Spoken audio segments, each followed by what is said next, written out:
রাজ্যে গণবন্টন ব্যবস্থাকে আরো শক্তিশালী করতে শুক্রবার প্রজ্ঞা ভবনে রেশন ডিলার ও ব্যবসায়ীদের নিয়ে এক গুরুত্বপূর্ণ পর্যালোচনা সভায় মিলিত হন খাদ্যমন্ত্রী সুশান্ত চৌধুরী। সভায় মন্ত্রী স্পষ্ট জানান, রেশন গ্রাহকদের দাবিকে গুরুত্ব দিয়ে গণবন্টন ব্যবস্থায় সেদ্ধ চাল ফেরানোর বিষয়ে বিশেষ উদ্যোগ নিচ্ছে রাজ্য সরকার।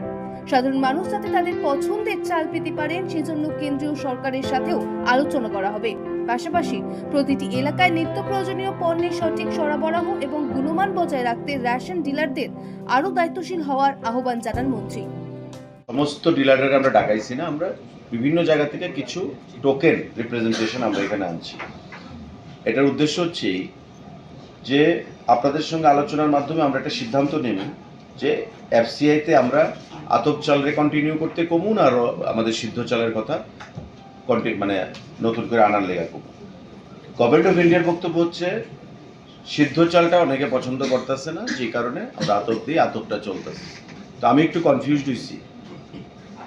ডাইরেক্টর সাহেবের যখন আমরা কইলাম যে এটা আলোচনা করার দরকার আছে, তখন কইলো যে তাহলে আমরা ডাকি। বললাম যে আমি নিজে থাকুক, এটা আমার স্যাটিসফ্যাকশনের জন্য আমি আজকে মিটিংয়ে আসছি। তাইলে আমরা প্যাডি প্রকিউরমেন্ট করে যে চালটা নিই তার মধ্যে আমরা 70-30 করতে পারি। একটা ওই নর্থ, ঊনকোটি, ধলাই তাদের কথা চিন্তা করে বা 50-50 আমরা করতে পারি। 50 র 50 পয়েন্ট, ঠিক আছে, এভাবে আমরা করুক। আর এফসিআই যে চালটা আমাদের দেয় সেটা আমরা কমু, পুরাটাই যেন আমাদের র রাইস দেয়।